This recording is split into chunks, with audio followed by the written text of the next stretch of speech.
صاحب زیادہ صاحب، یہ معاملہ آپ کا فی الحال PTI versus establishment سے نکل کے تھوڑا سا ایکسپینڈ ہو گیا لڑائی، اور وہ جو ٹرائکا آف پاور کسی زمانے میں تھا نا، اس ٹرائکا کے دو کونے آپس میں ہیڈ آن کلین کی طرف جا رہے ہیں، اور ہیڈ آن کلین کبھی اچھا نہیں ہوتا، اس کا انجام برا ہی ہوتا ہے۔ جب بھی ہوا ماضی میں، آپ ہسٹری اٹھا لیں، پہلے صدر اور وزیر اعظم کے ٹکراؤ میں کوئی ایک کیجولٹی بنتا تھا اور عام طور پہ وزیر اعظم بنتا تھا، اسٹیبلشمنٹ اور صدر مل جایا کرتے تھے۔ تو ابھی کیجولٹی کون ہوگا مجھے معلوم نہیں، لیکن ایک کیجولٹی ہوگی، اس کے بغیر آگے کام چل نہیں سکتا۔ اگر تو اسی طریقے سے معاملات چلتے رہے تو ندیم ملک صاحب ہم کیجولٹی تو نہیں ہوں گے۔ آپ مطلب پی ٹی آئی کیجولٹی نہیں ہوگی تو کون ہوگا کیجولٹی؟ دیکھیں جو لڑ رہے آپس میں ان میں سے کوئی ایک کیجولٹی ہوگی جی۔ میں دیکھیں ندیم صاحب، میں ایک چیز کے بارے میں بڑا کلیئر ہوں، ہمارے ہاں ہمیں کسی جگہ پہ فل سٹاپ بھی لگانا ہے۔ وہ کہتے ہیں there is always a new beginning. ہمیں کسی جگہ پر رک کے پیچھے کو فراموش کر کے آگے بھی بڑھنا ہے۔ اگر ہم پیچھے سے جائیں گے تو پھر 47 سے قائد اعظم سے لے کے اب تک، وہ میں 2 مثالیں دوں گا، چوئی صاحب 2 مثالیں دیں گے، آپ 4 دے دیں گے، ٹھیک ہے؟ کس کو آپ اڑائیں، کس کے اوپر کیا کیا الزامات نہیں ہیں۔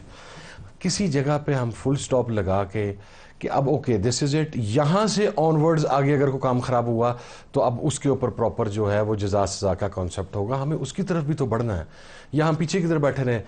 دیکھیں میں let me be very clear, general Faiz ہوں، جنرل ظہیر ہوں، جنرل پاشا ہوں، یہ کم از کم ان 3 کے ساتھ تو میرا بڑا قریبی تعلق رہا، جنرل باجوہ ہوں، یہ تمام لوگ ہوں۔ سر جی ہمارے سسٹم کی اتنی کیپیسٹی ہی نہیں ہے کہ ان کو بلا سکے، ان کو کال کر سکے، ان کو سزا دے سکے۔ اس کی وجہ نہیں بلا سکتے؟ نو ویز۔ وہ جو جج صاحب کل سے للکار رہے تھے تو وہ تو سرونگ کو بلانے کے چکر میں تھے۔ آ گیا سرونگ، سر ان کا امیونٹی ہے، انڈر لا نہیں آ سکتا۔ سیکٹر کمانڈر بھی نہیں آیا۔ سر نہیں ایک منٹ ندیم صاحب، میں اس کو کلیئر کر دوں۔ نہیں لیکن پہلے وہ جواب تو پورا کرے، ابھی تو سیکٹر کمانڈر بھی نہیں آیا۔ نہیں آیا؟ کون بلائے گا سیکٹر کمانڈر کو؟ سر انہوں نے بلایا تھا لیکن وہ آئے آگے۔ سر ہائی کورٹ کا جج تھا یہ کوئی ویسٹرن سوسائٹی کی آپ بات کرتے تو میں دیکھتا سیکٹر کمانڈر چھوڑے، آپ کا جناب افواج کا سربراہ بھی 2 منٹ کے اندر ہائی کورٹ کے جج کے آرڈر کے بعد نہ پہنچتا تو مجھے پکڑ لیتے۔ ہم تخیلات کی دنیا سے یا آئیڈیلزم سے باہر نہیں نکلنا چاہتے۔ That is our basic problem and main problem. میں یہ سمجھتا ہوں کہ ایک جگہ سب طاقتوں کو ایک جگہ پر بیٹھنا چاہیے، ایک چیز کی اینڈنگ کر کے اس کو کلوز کر کے وہاں سے ہمیں آگے بڑھنا ہے۔ جس چیز کی ہماری کیپیسٹی نہیں، میں یہاں پہ بیٹھا کہہ دوں جی فلانے جرنیل کو آپ لے آؤ، یا آپ فلانے جج کو لے آؤ، آپ فلانے۔ سر میں آپ کو ایک بات بتاتا ہوں، ہمیں کچھ جج کے اوپر تحفظات ہیں، چوئی صاحب وہ کسی جج کے اوپر ہیں، آپ کو کسی کے اوپر ہیں، کسی کو آدھے پاکستان آپ بھی کر رہی ہے، آپ کی جماعت کرٹیسائز کر رہی ہے۔ مطلب آپ لوگوں نے اپنے ٹارگیٹ علیحدہ رکھے ہوئے ہیں، آپ جسٹس عامر فاروق، جسٹس قاضی فائدی صاحب کی پوری ٹیم ہے سوشل میڈیا کی، ان کو لگی ہے نا سر، انہوں نے اپنے چن لیے، انہوں نے اپنے کرنے کے۔ سر میری بات سنیں، جب جج کسی کو فیور دے رہا ہے، آپ کا خیال ہے پاکستان میں فیور وہ اللہ واسطے دیتا ہے؟ کس جج نے کس کو فیور دی؟ کس نے کس کو نہیں دی یہ بتائیں آپ سر؟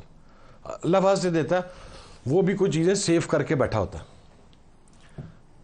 ہم کیوں ان لوگوں کو نظام انصاف کے کٹہرے کے اندر نہیں لا سکتے؟ اس لیے کہ جب ان سے کوئی بھی ایسا کام کروایا جاتا ہے، وہ پاکستان کا سیاستدان ہو، وہ پاکستان کی اسٹیبلشمنٹ کا کوئی عہدہ بندے دار ہو، وہ پاکستان کی کوئی جوڈیشری کا عہدے دار ہو، اس لیے وہ اکاؤنٹیبل نہیں ہوتا اور وہ انصاف کے کٹہرے میں نہیں آتا کہ جب وہ غلط کام کرتا ہے تو اس غلط کام کے عوض میں ایز این ایویڈنس وہ کچھ ایسی چیزیں رکھ کے بیٹھا ہوتا ہے جو پھر آپ کے، وہ پنجابی میں کہتے ہیں وہ گچی تے گوڑا رکھ کے بنا، وہ گچی پہ گوڑا رکھ کے بیٹھا ہوتا ہے، پھر وہ آپ سے پکڑا نہیں جاتا، آپ اس کا کچھ نہیں کر سکتے، آپ کچھ نہیں کر سکتے۔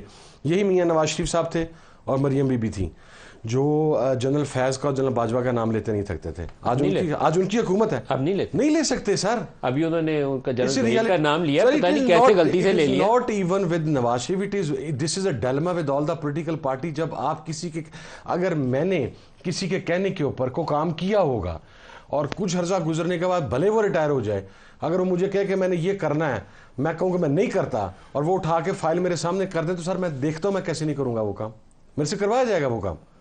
بیسک پرابلم یہ ہے اسی طرح ہی چلے گے کہ ہم اسی طرح ہی چلیں گے سر، جو ہمارے طور اتوار ہیں، جو ہمارا مزاج ہے، وہ ہم دیکھیں، ہم بعض اوقات نا ہم ویسٹ کو آئیڈیلائز کرنا شروع کر دیتے ہیں، ہم یہ بھول جاتے ہیں کہ اس کانٹیننٹ کے اوپر، سب کانٹیننٹ کے اوپر ہم کس مینٹل سائیکی سے بلانگ کرنے والے لوگ ہیں۔ ہمارے اوپر ہمیشہ باہر سے آنے والوں نے رول کیا ہے اور ہم نے ان کے رول کو ہمیشہ تسلیم کیا ہے. ہم ریزسٹنس بلاک، ہم ایران کی مثال دیتے ہیں، ہم جارڈن کی مثال سر وہ ریزسٹنس ان کی ہزاروں سال پرانی تاریخ ہے. ہماری تاریخ میں تو یہ ہے کہ کوئی افغانستان سے اٹھ کے آیا تو ہم نے کہا جی سر، کوئی چائنا سے اٹھ کے آیا تو ہم نے کہا جی سر، کوئی ادھر فارس سے اٹھ کے آیا تو ہم نے کہا جی سر، کوئی وہ ادھر سے سیریا سے اٹھ کے آ گیا تو ہم نے کہا جی سر. ہمارے مزاج میں ریزسٹنس ہے ہی نہیں. ہم ہر آنے والے کو ویلکم کرتے ہیں، ہر جانے والے پر لعنتیں بھیجتے ہیں. یہ ہمارے مزاج کا حصہ ہے، اس کانٹیننٹ کے لوگوں کے یہ تو مزاج ویسے کا ایک حصہ ہے. شکست خوردہ قوم کی نشانی ہے، یہ کامیاب نو قوم کی ڈاؤٹ نشانی اباؤٹ ہے. اٹ.